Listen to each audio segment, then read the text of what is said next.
Hello everyone, how are you doing? This is MD Tech here with another quick tutorial. In today's tutorial, I'm going to show you guys how to resolve if your Excel worksheet tabs are not visible on the bottom of your Excel workbook.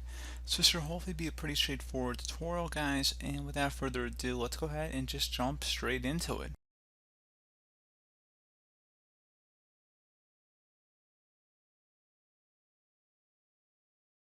So what you want to do first is select the View tab up at the top.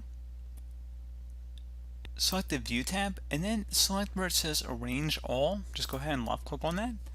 And check mark at the bottom where it says Windows of Activated Workbook and select OK.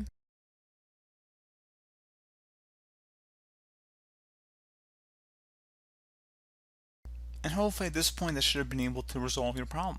One further thing you can try here as well, if you go up to the File tab, select Options near the bottom, select the Advanced tab on the left side, and then on the right underneath Display Options for this workbook,